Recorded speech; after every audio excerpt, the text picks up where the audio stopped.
성도님 여러분 반갑습니다. 이 시간 세계 교회사 걷기 살펴보고 있는데요. 지난주 나눴던 그레고리우스 1세, 중세교회의 역사를 열었던 인물인데요. 그는 경치 좋고 한적한 곳에 수도원을 많이 세웠습니다.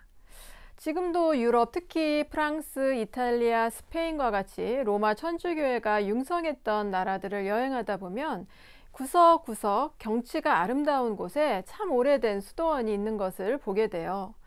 또 동방 정교회가 남아있는 오늘날의 그리스 지역 근방에도 수도원이 많이 있는데요. 마치 동양의 경치 좋은 산 깊숙이 불교 사찰이 많은 것과 닮았습니다. 서양 최초의 수도원은 안토니우스가 세운 것으로 알려져 있습니다. 안토니우스는 부자였는데요. 재산을 다 팔아서 가난한 자들에게 주고 이 빈 털터리로 이집트 사막으로 가서 금욕적인 삶을 살았습니다. 세속으로부터 멀리 떨어져서 금식과 이 고행을 한 것인데 그의 세상 부귀와 세상 욕심을 초월한 이런 극단적인 삶은요, 사람들에게 신선한 충격을 주었습니다. 많은 사람들이 안토니우스를 추종했고요. 그런 삶이 하나님을 기쁘시게 하는 선행이라고 여겼습니다. 수천 명의 사람들이 그를 따라서 사막으로 들어갔고 그렇게 수도원이 시작되었습니다. 시몬이라는 수도사는요, 여러 달 동안 목만 내놓은 채 땅속에 묻혀서 살았다고 해요. 나중에는 안디옥 근처에서 2m가 넘는 기둥 꼭대기에 올라가서 생활했고 후에는 20m나 되는 그 높이 올라가서 무려 35년이나 기둥에서 내려오지 않고 생활해서 기둥성자라는 별명을 얻었다고 합니다. 암모문이라는 수도사는요, 한 번도 옷을 벗거나 목욕을 하지 않았다고 해요. 극단적인 금욕 생활을 하면 죄를 이길 수 있고 또 거룩해진다고 여긴 것인데요. 그들 무리는 나중에 수도원으로 이제 성장했는데 이런 수도원 운동은 대부분 개별적이고 또 숨어 지내는 운둔자의 삶이었습니다. 공동체로서의 수도원은 파코미우스가 대중화시켰는데요. 그는 나일강 테베 지역에 최초의 수도원을 세웠고 이와 비슷한 수도원이 소아시아 지역으로 이렇게 퍼져나갔습니다. 소아시아에서는 바실이 수도원 운동을 주도했는데 기도와 성경 연구 그리고 여기에 고아와 또 소외된 자들을 위한 노동, 봉사 이러한 것들을 시행함으로써 공리적인 방향으로 발전했습니다. 오늘날의 그리스와 터키 지역에는 100여 개의 수도원이 융성했다고 하는데 주로 동방 지역에서 생겨난 수도원이었습니다. 중세를 관통하는 서방 기독교의 수도원의 시초는 베네딕트 수도원입니다. 베네딕트 수도원은 금욕과 고행이 아닌 극단적인 금욕을 피하고 질서와 규범이 지켜지는 범위 내에서 지혜로운 수도 생활을 강조했는데요.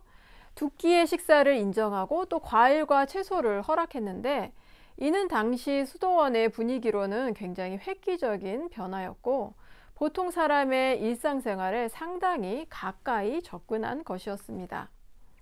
본래 베네딕트는요, 이탈리아의 누르시아에서 태어났는데 이 20살이 되어서 수도사가 되었다고 해요. 그리고 동굴에서 생활하고 금욕 생활을 했다고 합니다. 많은 사람들이 그를 존경해서 따랐고 나중에 그는 몬테 카지노 수도원을 지어서 서양에서 가장 보편적으로 인정되는 수도원을 만들었습니다.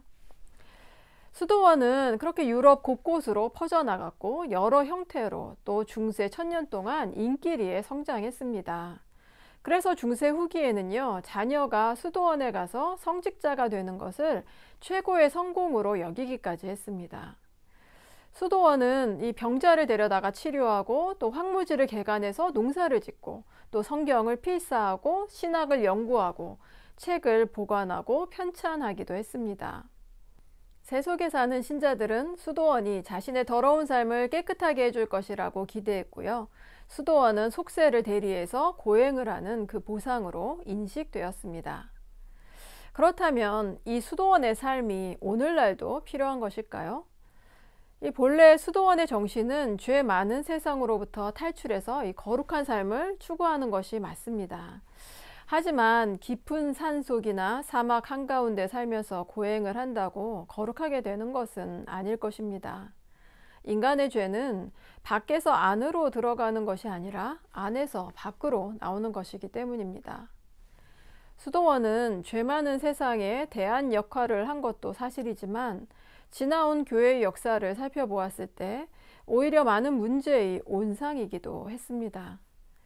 수도사들의 마음속에 이미 탐욕이 도사리고 있다면 수도원에 산다고 더 거룩해지지는 않을 것입니다. 예수님은 제자들을 위해 이렇게 기도하셨죠. 내가 비옵는 것은 그들을 세상에서 데려가시기를 위함이 아니요 다만 악에 빠지지 않게 보전하시기를 위함이니이다. 내가 세상에 속하지 아니함 같이 그들도 세상에 속하지 아니하여 사옵나이다. 그들을 진리로 거룩하게 하옵소서. 아버지의 말씀은 진리니이다. 요한복음 17장의 말씀인데요. 예수님은 성도가 세상 안에 살지만 세상에 속하지 않기를 원하셨습니다. 예수님을 따르는 것은 세상에 살면서 가정과 사회와 국가를 위해서 예수님의 말씀을 따라서 순종하며 사는 것일 것입니다. 더구나 예수님은 재산을 팔아서 가난한 자들에게 나눠주고 일상에서 예수님을 따르라고 하셨지 일상에서 벗어나서 고행하라 하고 말씀하시지는 않으셨습니다. 우리를 거룩하게 하는 것은 환경이 아니라 바로 우리 주 예수 그리스도의 말씀입니다. 한 주간도 우리 예수님의 말씀을 우리의 일상에서 감사함과 또 순종함으로 살아내므로 경건에 이르기를 날마다 연습하는 우리 믿는 자 그리스도인 되실 수 있기를 바랍니다.